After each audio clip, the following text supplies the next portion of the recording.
Yes, sir. Just one question I have.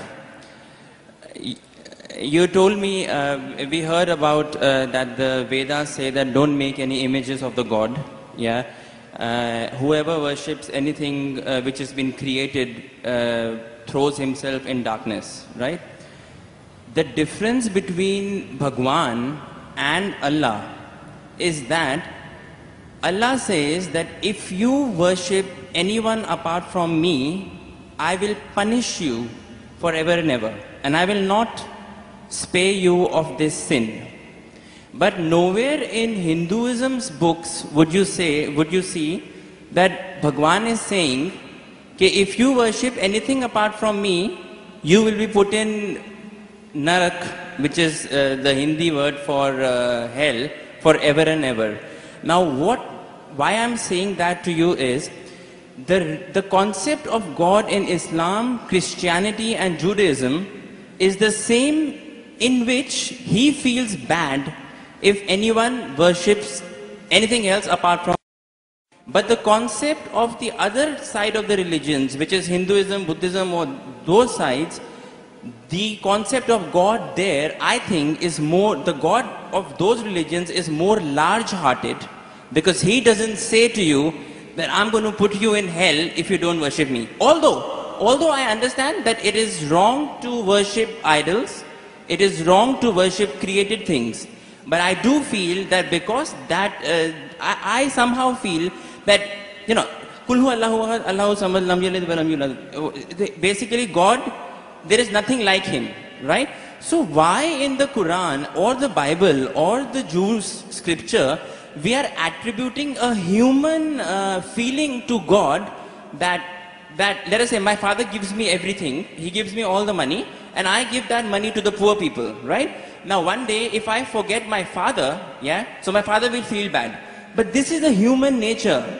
God is more large-hearted than that. Even if I don't worship him, he should have no problems in, he should not put me to hell, because that's egoistic. Egoism is a part of human nature, not of God, is what I feel, according to my roots. Yes. Brother Rahul is an old friend of mine, mashallah. Whenever I come to Dubai, no question answer session goes without him asking a question. You know, he's following me since many years. When I came in 2005, when I came last year, and yesterday night, we had a good session for a couple of hours. And though he didn't mention his name, he's Rahul, mashallah. And we pray that may Allah guide him. Inshallah, may Allah give hidayah. And he asks very good questions. Always difficult questions, very good questions. I like it, it's a challenge for me. He asked me new question. I like challenges. And always I say he asked a good question. This is one of my last questions, sir. One of my last questions. Last question before you accept Islam. One of my last questions. Before you accept Islam. Clarify this, then it just struck me. Actually, I was leaving. He told me he will not accept Islam in public, so I don't know problem. No, it's okay. Will you clarify me on this? I'll clarify with you, and I won't ask you to accept Islam in public. We have done that yesterday. Sir, Islam is a glorious religion, and it's given me a lot of peace, and I can say many good things about it, but please clarify some doubts. I'll clarify. You told me you have spent more time studying Islam than what you spend time in getting your degree of engineering. It is right, yes. That's right. And I enjoyed more. Therefore, I enjoy your questions also. The brother asked a very good question, very attacking, very tricky, difficult question, that he understands that all the religions, Christianity, Islam, Hinduism, say there's no God except one God, don't make images, don't make idols. But Islam goes a step further. He will forgive any other sin except the sin of shirk. Surah Nisa chapter 4 verse 48, Surah Nisa chapter 4 verse 116. Yes. But in Hinduism and Christianity, nowhere does it say that if you do shirk, Allah will not forgive you. Before I ask you a question about large-heartedness, you know, nowhere does the Quran say that if you commit a murder, Allah will not forgive you. Brother, nowhere does the Quran say that if you commit murder, Allah will not forgive you. Does it mean that I will go and commit murder? Brother. Repeat again, sorry? Nowhere does the Quran say that if you commit murder, it is the second largest sin in Islam. In the major sins, number 2 is committing murder of an innocent human being. Yes. After shirk is murder. Though the Quran says in Surah Ma'idah chapter 5 verse 32 that if anyone kills any innocent human being, unless it be for murder or for creating corruption in the land, it is as though you have killed the whole of humanity. But nowhere does the Quran say that if you commit murder, Allah will not forgive you. Allah will never forgive you. Does it mean that I will go and commit murder? No. Yeah, enough. Same way, when the Vedas don't mention that if you don't do shirk, Allah will not forgive you, you should not do shirk. I understand. Very What I'm good. saying is, You are an understanding person. I'll come to the large-hearted one afterwards. I haven't answered your full question. I've only answered the first part of your first question. I'll come to your large-heartedness afterwards. yeah, I mean, I'll come to it. That's fine. Yeah. But I like, cutting down the questions so that you understand better. Yes. Or if you understand, the other people also should understand. Sure. You're an intelligent person, I know that. Sure. MashaAllah, engineer Thank done you. from UK. That's what he told me yesterday. Fine. Now coming to your part of large-heartedness. Yes. That in Islam, if you don't do this, I'll punish you. That is a human nature. That if the father gives money to the son, son gives in charity, tomorrow the son doesn't ask about the father, so father feels bad. It's human nature, I agree with you. God is far superior, I agree with you. Yes. So why does God feel bad? Yes. Very good question, very intelligent question. Inshallah you will get convinced. I won't ask you to accept Islam in public. Sure. That we have done that yesterday, fine? Yes. Now, the Quran says, Allah subhanahu wa ta'ala does not require you, you require him. Now coming to the question, now I'm making your question more easy. Why we have to say Allahu Akbar, Allah is the greatest? See, Allah asks you to say Allahu Akbar, Allah is the greatest. Say tomorrow if you don't say Allah is the greatest, do you think Allah will become less? No. No. Yeah. Whether you say or not, Allah is already the greatest. Irrespective whether you say or not, it will make no difference, not even an iota of difference. He is already the greatest. He will remain irrespective whether you say or not. Why does he ask you to say that is the question. The question is, Allah subhanahu wa ta'ala knows the human psychology. Yes. For example, your mother has a heart attack. And now, you have heard of a very famous heart specialist in the world. Now, if you know he's famous, he will give you some advice for your mother. Another person who's unknown, he comes and gives you advice. Whose advice will you follow? I would follow the advice of the specialist. Yes. Why? Because you know he's number one, he's most famous. Yes. So the reason Allah asks you to praise him is not for his benefit, it's for your benefit. Yes. Because the moment you praise Allah, you will follow his advice. Agreed. By following his advice, Allah will not benefit, you will benefit. Yes. By the doctor giving advice to you, he will not benefit. Yes, you may give him fees so that way he'll benefit. Yes. You aren't giving any fees to Allah. Right? Yes. So Allah doesn't benefit anything. But when you follow his advice, the moment you praise him, it is human. When you say, Allah is the most wise, Allah is the greatest, Allah is the most merciful, most wise, he gives advice, I'll follow. Most greatest, I'll follow him. Most merciful, I'll follow him. So you say all these praises not to benefit him, to benefit yourself. Agreed. Yes. So when you worship him, it does not benefit him, it benefits you. Yes. When you follow the advice of the doctor, it will benefit if you give him fees. Yes. Fine? Yes. You don't give any fees to Allah. Yes. It benefits you. Yes. So same way, Allah is large-hearted. By punishing you, do you think he will benefit? No. Yeah. By punishing you, he will not benefit. But he is giving you a fear. Why?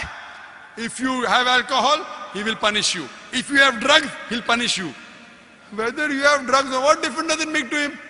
Now, if he says, don't have drugs, but if you have drugs, I will not punish you, then will you have drugs or not? You will have.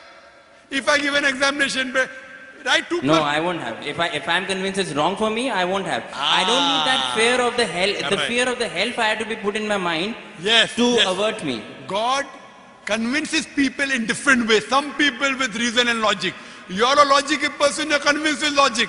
Some people want fear, some people want punishment, some people want reward. There are 3-4 types of ways which Allah speaks. You get convinced with reason and logic, you're like me. Yeah. You're like me. Yes. Yes. Some people, they are not reason logic. Leave logic. I'll get reward, I'll do it. I'll get punishment, I'll stay away. Now, there's a teacher taking an examination. 2 + 2 is how much? 4. Convinced? Now, there are some people, the teacher says, okay, now in the examination, those who write correctly will get plus point, will pass. Those who don't write correctly will fail. Now, when the teacher is telling hundreds of things, it's difficult for everyone to remember. But if they want to remember, you write. If you write correct, I'll pass you. If you write wrong, I'll fail you. So now the student starts memorizing. He starts like you passed your engineering. You are afraid of failing. Yes. If you wouldn't have studied, you would have failed. So teacher said, no problem. Even if you write wrong, I will give you part degree. Will you study? No. Though you are logical, you understand Boyle's law, you understand trigonometry, you understand chemistry, but to remember, you have to stay awake, you have to slog. Teacher said, no problem, you understood? You write in the examination, right or wrong, 2 plus 2 is 3, I will pass you. Will you study?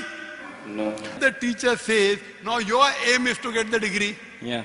Once you understand, if you fail, you won't get the degree. Yeah. So here Almighty God speaks logically. Some people logically it doesn't make a difference whether hellfire is or heaven is there. They logic. Other people, you do it, you get a reward. Like when you speak to your child, sometimes you speak logically, sometimes you say, I'll give you a chocolate. Yes. Sometimes, ek lafa marunga. Yeah. I will give you one slap. Yeah. So this is what God knows the psychology of the human being. He is our creator. Sometimes logic, sometimes reasoning, sometimes reward, sometimes punishment. But once he says he has to follow, he can't lie. Once he says, he has to follow. So he's trying to convince you, suppose your son. Yeah. I know you're not married. Yeah. I know you're not married. Inshallah, one day when you get married. And if your son, yes. and your son, inshallah, will marry a Muslim, inshallah. Yes, inshallah. So your son, when you have a son, 5 years old, he wants to jump from 10th floor.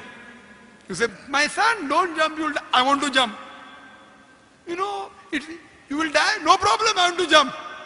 One slap you will give him, right or wrong? Yes. You will tell him, I'll slap you. Yes. Yet if he wants to jump, you will slap him. A father is cruel to be kind.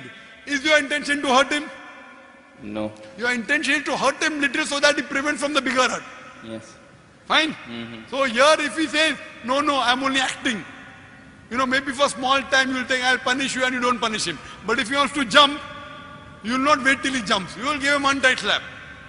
The same way God here, he tells you this is good, this is bad, this is reward, this is punishment. And once he says something, he's honest. So Islam, God is the most kind. Kinder than the concept of God in us. Why? That means he's more kind. He wants the human being to improve. The other God, okay, no problem. Even if you write wrong, I'll pass you. What kind of a teacher is this? Suppose tomorrow, there's a student studying with you. He writes wrong answers. You stay awake in the night. This person plays hooky, enjoys, writes everything wrong. And the teacher says, both get first class first. Will you be happy with the teacher? No. Why? You are a very unkind person. Very cruel. Unkind, not a good human being. I am wrong. Because you believe in justice. So besides God being kind and merciful, he is also just. Imagine someone rapes your sister, rapes your mother. God says, no problem. I'll forgive. On the day of judgment, won't you tell God, why did you... I'm not saying that he should not punish wrong deeds. But he is putting on his own self that if you associate partners with me, along with worshipping me, if you worship someone else, even then I will not forgive you. That's the right thing. That's egoism. If the doctor says, yes. If suppose the heart specialist tells your mother, see this is a good thing, have only this medicine, nothing else. Someone else says, okay, have this medicine also. So that heart specialist tells you, if you mix it with something else, the mother will die. So will you listen to somebody else or not? Will you listen or not? Heart specialist saying, don't have anything else except this sorbitrate. Keep it below your tongue. Yes. Now another doctor comes, I'm a very good doctor. You don't know him also. Will you listen to heart specialist? Correct. Yes. Heart specialist specialized, but God is a bigger heart specialist. So heart specialist you want to follow, you don't want to follow your creator who's created your heart. Yes. So you, being logical, when you want to follow the heart specialist, when the heart specialist tell you, don't listen to anyone else because they have told you the total truth, that heart specialist can be wrong because he's a human being. Almighty God, when he says, do not worship anyone else besides me, he knows that if you think somebody else is also the greatest, And if you follow something wrong, it will harm you. God does not want to see to it that his creations are harmed. He is going out of the way to give you an ultimate warning. Other sins, maybe I will forgive. That is one type of murder, is one type of sin, very wrong, second largest. But one, if you worship somebody else, you can do anything. You can start murdering, you can start having drugs, you can start raping. It's too dangerous. This is the guidance. It is complete. Because he is the creator, he knows no one else is the creator. Now someone else tries to behave like a creator when God knows no one else can create you. It is very dangerous. That's the reason he says that following advice, worshipping anyone, obeying anyone as the creator, not obeying normally. Normally you want to obey a father, no problem. Obey a mother, no problem. Going against the commandments of Almighty God. Yes. I have checked up with science. This Quran passes the test. When I put science to your Hindu scriptures, it fails. Yes. When I put science to Bible, it fails. So even if I agree with you, with my earlier question, maybe this is ambiguous, fine. 80% is proved to be 100% correct. 20% is ambiguous. Inshallah, logically, even this will be right. If I have to put that way. 100% of it is proved that it is correct. If 20% ambiguous is I'll there, tell you one thing, brother. Your mind hasn't reached that level. My mind hasn't reached that level. right? The science hasn't reached that level. Maybe 100 years afterward, 1000 years after, it will be proved 100% correct. We are limited. The problem is in you and me, not in the Quran. Similarly, but a person who's very powerful, a person who's a heart specialist, he knows this stuff very well. He'll be sure. Do this, nothing else. A person who's not sure, okay, have this medicine also, have that medicine also. So person who's cocksure of himself, like the Creator Almighty God, he will give this commandment. Now he's cocksure. You are not cocksure about him that he's the Creator. Yes. Once you're cocksure, you'll follow. I'm cocksure that this is the word of Almighty God. You aren't. Yes. So once your research gets complete, Yes. you know very well that the other scriptures don't pass the test. Yes. I challenge you to get any scripture that you know of which is even close to the Quran. No, this is the strongest. This is the strongest scripture that that's for sure. So when you know, Yeah. I can't ask you to accept because you know we spoke yesterday. Right, okay. But when you know it is the thing, then the ego is in you, not in Almighty God. The ego is in you. I don't have ego. And I pray to I Almighty told you, God. of all the ones I have read, this is the strongest. I pray to Almighty God. You know, because I love you, Rahul. Yes, I love you too. I love you. That's the reason I pray to Almighty God to give hidayah. You don't have to proclaim. You asked me yesterday, do you have to proclaim? I said, no, you don't have to proclaim. Yeah. So I think that you are a person who submit your will to God, and may God guide you, and may you get a good submitting Muslim life partner. Thank you. Thank you. The next question was